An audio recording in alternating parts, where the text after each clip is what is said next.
All right, welcome back. Now, Parliament faces dissolution over failure to pass the two-thirds gender rule. Now, beyond the failed push for gender equality in elective posts and appointed posts, how is social progress achieved in the Kenyan context? Is it changed hearts and minds or changed laws? Well, my guests are Ken Njiru, CEO at Ungwana Institute and a social entrepreneur. We also have Jerotich Say, a humanitarian and gender as well as development specialist who calls herself an active citizen. Welcome to you both. I hadn't realized this earlier, but this interview actually meets the two-thirds principle. That's on a light note. Well done, Victoria. Thank you. I tried. But Ken, let me begin with you. Because, I mean, we're using the two-thirds gender rule as an example because it is the prevailing issue right now. But, you know, when it comes to inculcating a principle or a value, what is most effective? You know, is it laws or is it changing attitudes on the ground, in your view? I think it's a balance of both. It is important to have laws that point us in the direction that we want to head towards. But at the same time, it's important to understand that you have to move people to the level that you want them to go to. And indeed, this is what in normal parlance, in professional parlance, people call change management, meaning that you want to move people from their current situation and their way of thinking, their way of reacting, their way of behaving. You want to take them through a transition period. In fact, from a professional perspective, you have to design what needs to be done for them to be able to move so that in a couple of years you have the future state. One of the things that I think is important to appreciate is that change does not happen like a switch. It is one thing to have laws, but it's another thing to move people towards where you want to move them to. So you need to kind of deal with the people factor before bringing in some legal framework, in your opinion? But by the way, you must deal with them concurrently. You know, there is what we call the technical side of change, and the technical side of the change is what we call the laws, is the Vision 2030, is what we craft to represent what we want. But the people side of the change is a totally different ballgame, because you can have laws, but you don't have for instance, the culture of being lawful in this instance. And that is why, for instance, in the private sector, they say culture is a strategy for breakfast, meaning that if your culture is wrong, then it will eat up whatever strategy that you have. But if your culture is right, then you will be able to implement strategy. So they must move concurrently. And that is why sometimes, by the way, for instance, when the framers of our Constitution did this, they put in a provision there that talked about civic education. Civic education is part of it. The institutions that we create, especially at the grassroots level, how do people engage in the villages? Are they part of the processes? Are we training them to get up and to do what they're supposed to do? Or are we basically treating them like children, always telling them what to do? So that aspect of the people side of the change is very fundamental, and there must be a plan to move people to where we want to move them to. Otherwise, the culture will not move. And culture, basically defined, is the way we do things around here. So that, for instance, in this country today, something like stealing, I don't even want to call it corruption, has literally become a culture. In the high offices, in the middle offices, on our farms, everybody thinks it's okay to steal. That has become a cultural mode. It is not our DNA, and it can be undone, both by laws and by systems and structures and engagements that get people to move. Right. Jerotich, let me bring you in. What's your take on this? Because when you're thinking about the lawmakers who were tasked with implementing and realizing this law said no a good 5 times, you know, what happens in that case? Thanks, and good evening. You know, I want to anchor everything I will discuss with you this evening on the supremacy of the Constitution. First and foremost, I think Chief Justice David Maraga was 100% within his means to advise the President to dissolve Parliament. The Parliament has been derelict in its duty, and choices have consequences. And what amazes me more than anything is the fact that the parliamentarians remain largely unrepentant. And they're actually saying that there is no way that Parliament can be dissolved at this point in time. But, you know, to build on what my colleague has just said, I want to look at Article 10 of the Constitution that talks about our national values and principles of governance. You know, we talk about our specific personal and private ways of approaching life, be it how we are accountable, be it how we view men and women in society, be it how we believe in God, and so on and so forth. But when you look at Article 10 of the Constitution, for me, I look at what it tells us our national values are. And we're looking at issues of human dignity, equity, social justice, inclusiveness, equality, human rights, non-discrimination, protection of the marginalized, good governance, integrity, transparency, and accountability. These are the things I believe that should frame any discussion we have, even if we want to take it back to society and say, let's have conversations on the ground. So I believe ultimately there should be a simultaneity of action. Yes, we can talk to people, we can talk to communities, we can engage in civic education, but the rule of law is supreme. The Constitution is supreme. And if the Constitution states that there should be equity and equality, it doesn't matter how many conversations we have, the rule of law must be followed. And it is actually in place to help those who would push back against it and wish it not to happen, to tell them that one way or another it will happen. And the Parliament is a good example. They said no. They violated quorums. They would walk out of the House. They deliberately and repeatedly said that they would not enact legislation to make sure that the gender principle is observed and respected. And so they have gotten exactly what they deserve. And I think it should be a lesson to Kenyans to say that if we do not respect the Constitution of Kenya, which is supreme, and the sovereignty of the people of Kenya, there will be consequences. So I think it's a balance of the two, in my opinion, and we should have these conversations, but it's not either or. I mean, let's speak specifically to the issue of the two-thirds gender rule and what will actually see it come to fruition. I've heard several quarters say political parties are the problem because of how they are structured. They won't front a woman to run, hence, you know, they won't be in the minds of the electorate to actually vote them in. What's your take on that, and how do we change the structures of political parties? In fact, the legislation to be enacted and to be finessed and strengthened would focus really on political parties, because it is not people. And I want to really disabuse ourselves as Kenyans of the notion that people don't vote for women. We have 47 women who are elected, but we have to have legislation that forces political parties to nominate women, to have women on their list, to ensure that they observe the two-thirds gender principle. Once the women are nominated, people will vote for them or not. And when they're not voted in, there should be other mechanisms in place at the end of the day to ensure that the two-thirds gender rule is respected. And let me be very clear, 1/3 is ground zero. You see, why Parliament was dissolved, in my opinion, is that even this 1/3 minimal that should be in place in terms of representation was not even there. Our ideal is 50-50.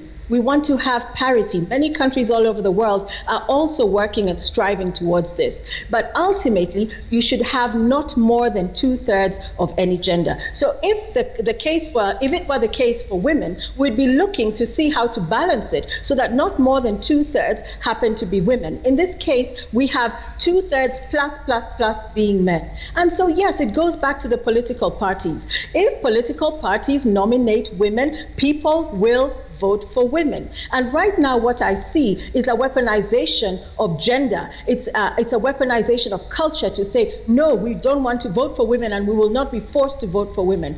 Put good women there as we hope to see good men as well nominated, and people will vote for them because people belong to political parties. And if they believe in and follow the manifestos or agree with the development plans or the ideas and the ideology of their political parties, why would they reject a female candidate? Why? So I feel sometimes we have to expand the conversation because we're in danger of being driven down a pathway that will say, oh, we are our own worst enemies.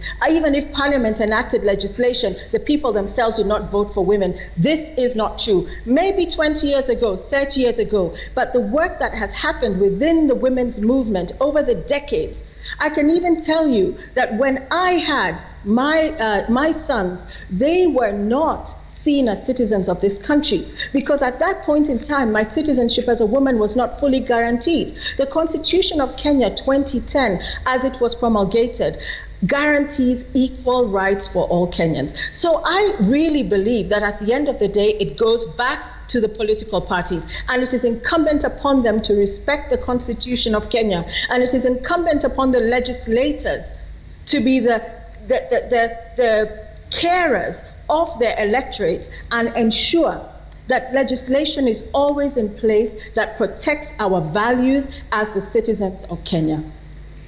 Ken, let me bring you in and go back to something that you mentioned, culture. And you kind of illustrating it as this big bad vice that's fighting against our ideals in terms of the Kenya that we want to see. This is how we've done things always, regardless of the existence of laws. But I mean, when you look at some, activities such as the plastic bags ban, we adhered to that, or the curfew, we adhered to that. But when it comes to other things like Chapter 6, we sidestep, or, things like grabbing land, do we have selective compliance, if you will, as Kenyans? First of all, let me first address something that Say has just talked about, because I think we need to understand that this whole constitutional conversation, by the way, in terms of how we interpret the Constitution, is something that has been very fluid, even globally. And if you look at the theory of constitutionalism, you come to appreciate that there are 5 sources that guide the interpretation of any constitution. One is the text and the structure of the constitution. The second one is the intention of those who drafted it, who voted for whatever it is that they voted to change. The third one is precedences that have been set, and usually they are judicial. The fourth one is social, political, and economic consequences of alternative interpretations. And of course, the fifth one is alternative law. Now, or rather natural law. Now, what then happens is globally, especially in jurisdictions, in the first world jurisdictions, there are 2 types of approaches to interpreting the Constitution. The first one are called the originalists, and the second one, the non-originalists. So in this sense, what Maraga did was to become an originalist, and an originalist sticks to the letter of the law. The non-originalist is the person who says, look, we need to look at the effects of any law that we are bringing into place, and indeed how we interpret the Constitution. For instance, you have had people talk about the question of the economy, and people that it will be disastrous to have an election right now. Those are people we call non-originalists. And what then happens? And by the way, if you listen to the conversation that is going on right now in the U.S., they are actually, or rather, President Trump is appointing a judge who's a conservative judge, because they all know that once you have a conservative judge in the Supreme Court, then the interpretation of the Constitution will basically be driven by conservatism. So I think we have we bury our heads sometimes in sand like the probable ostrich, when we just think that the only way to interpret a Constitution is from an originalist perspective. And so to that extent, if today, for example, we said let's go to an election, we would have total chaos. The shilling would go off all its rockers. We don't even have the IPC in place. Who would pass the budget? I mean, we need to factor all this. And by the way, either way in its purity is wrong. The originalists, if they run in a Puritan way, it is wrong.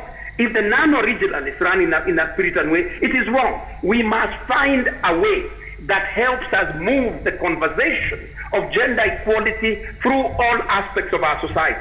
Let me give you an example, Robert. Look at the American people.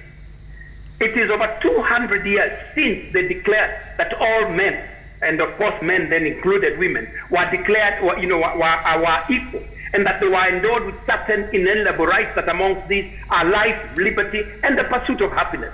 Over 200 years later, we have a movement called Black Lives Matter, meaning that the black people are not free, essentially. What am I trying to say? I'm trying to say that if we approach the whole concept of genderism from a Puritanist perspective, I don't think it is going to work. And as I say this, by the way, my heart supports the gender equality. I have a daughter, and I don't want my daughter to be treated any less than my son, because then it will not make sense. I've taken them to the same school. I've motivated them the same way. I've given them the same support, so to speak. And so I want them to go into the world, and I want them to be the best that they can be.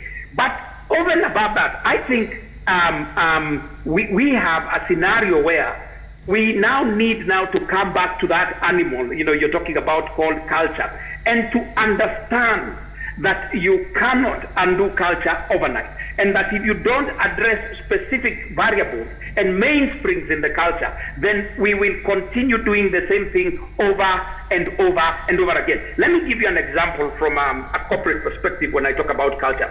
A CEO once came to a company and gave a vision of what the company will be in the next 20, 30 years. He painted, the picture with the best brushes that he had, the best colors that he had, and then everybody clapped.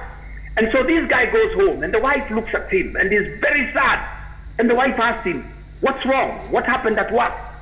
The man told the wife, "I think I'm going to lose my job. I think we're going to be sacked." The man did not see a vision of a company that is fledgling. He saw a transformation in which he cannot fit. And so, if then the company or the CEO that is casting this vision does not get into the heart and the mind of that man, then he's going to lose that man. And not only is it going to be one man, it's going to be a department. It's going to be a company in another region. And that the whole company basically is going to collapse. What am I saying? I am saying that it is not a linear and mechanistic progression. I am saying, and this is my very sincere view. I think the CJ should have balanced the originalist with the non-originalist. And because if you don't do that, then the very constitution that we are saying we protect will be the constitution that basically plants the seed of dissension. Now, over and above that, we are talking about a political culture, a leadership culture that is wrong. And that possibly is one of the reasons why these things have not even passed. Beyond the fact that they possibly, I'm not sure, I've not been in Parliament, I'm not sure why they did not pass this particular laws. But one of the things I do know is that we have a challenge with what we call our leadership. Look at the chapter on leadership and integrity. We watered it all down. It was one of the laws that we were supposed to put into place. Yes, we put it into place, but all that you are required to do now is to bring a certificate of bad conduct, your ID card, tell us where you were born. But the real things that talk about integrity are basically lost. So this is how I see it, Robadere, and I think we need to be more deliberate in trying to get to where we want to get to, rather than dealing with it in a linear and mechanistic manner. Juricic, yes, you wanted to respond? Yes, I just wanted, and I appreciate what Njiru has said, and in a way he has kind of brought in what it is that the issue is for me, is that on the one hand, we want to say, let's not be Puritan, let's not be absolutist. In fact, CJ Maraga was premature. This has been 10 years of the Parliament failing to enact legislation, and there are consequences. I do not know whether In those 10 years, there have been deliberate, systematic discussions, debates, non-linear, to look at changing culture, to look at changing how people think and feel. This has been 10 years of deliberate disobedience by the parliament. Reasons, explanations notwithstanding, because those are always brought. Even when your child does something wrong, they come and say, oh, but mom, you know, I was doing this, I was doing that. In this case, CJ Maraga was 100% within his means. Choices have consequences, and Parliament chose this hill to die on. And it must be dissolved. I 100% agree with it. In fact, what Njiru is talking about is lack of integrity, lack of accountability, poor leadership, impunity. Kenya is a complete a mosaic of impunity. It's not just the 2/3 gender rule. If you look at public procurement and assets disposal, if you look at finance management, if you look, the list is endless.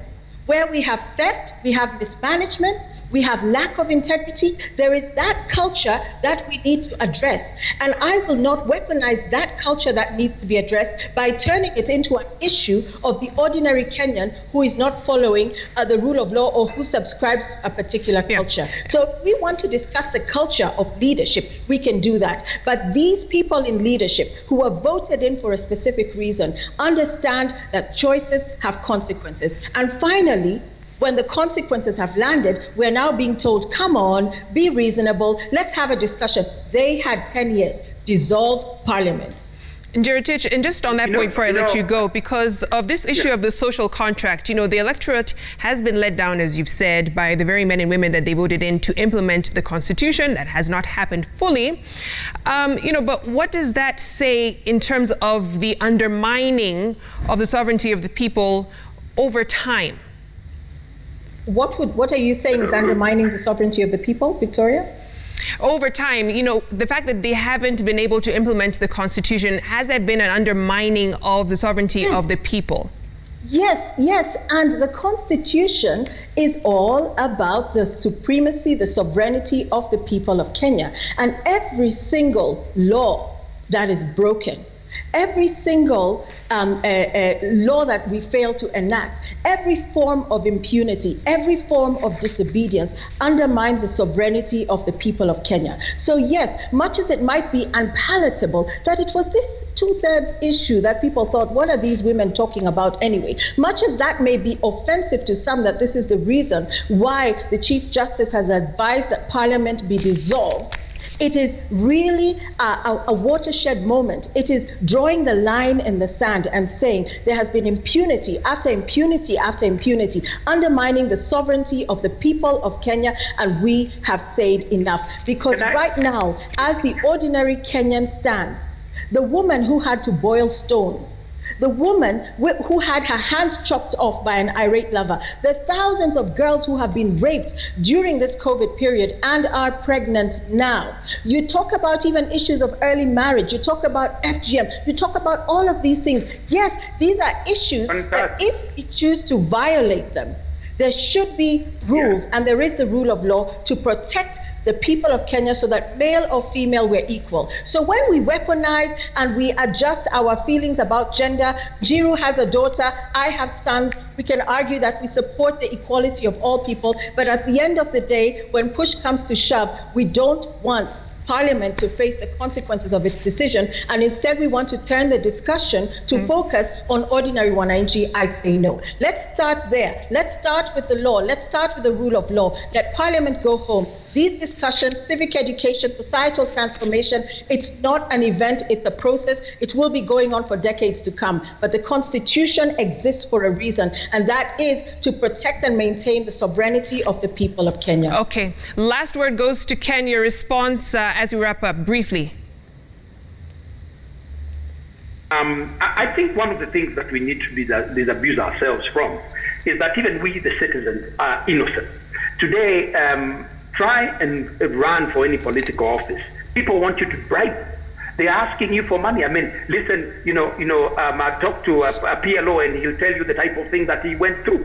So right from we, the citizens, there's an original sin that we have committed. And once we commit that sin, and that person comes and uses 60 million shillings or 70 million shillings to become an MP, then they then go to recover that money again, and then they come again and keep bribing us. The second point I want to make is this, that even women, for instance, in this instance, and I really want to have this debate with Jerotich, even offline. I've never understood why women won't vote for women. And in terms of even this 2/3 rule, and I like her spirit and how she's pushing it. For crying out loud, we are at 22%. 22% out of 30%, because what we're trying to say is that we need to get 30% of women. We're talking about an 8%, and I think the Senate has already gotten there. And so there has been movement. There has actually been movement. All I'm simply saying is that the leaders, and across the board, by the way, I'm not defending Parliament. I think there are many things that they should have done, and they should be doing them. I'm seeing them running around telling us things which don't make sense. 2 years to the election, people are talking about whatever it is that they keep talking about, rather than basically helping us organize ourselves to become better as citizens.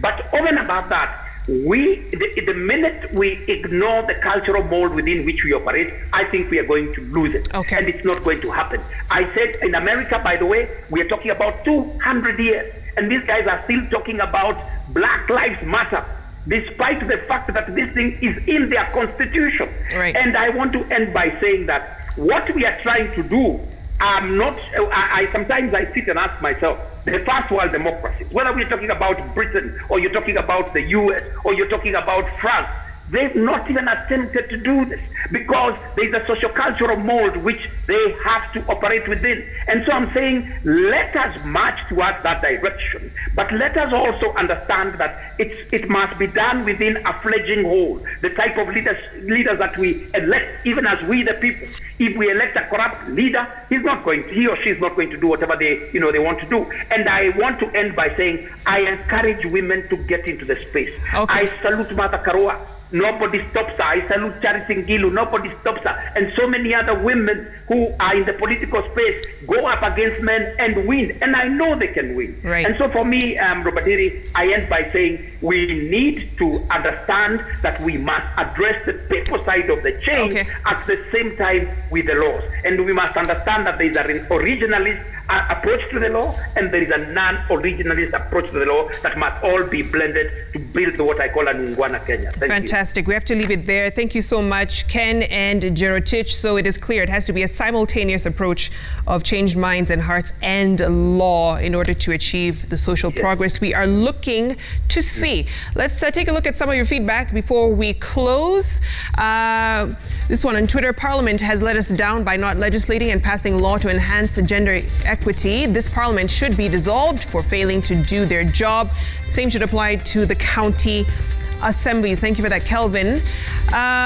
Still on Twitter, the 2/3 gender rule can only be achieved if our social behavior and cultural perception changes. For example, women support and elect their fellow women, and also men get convinced women can lead.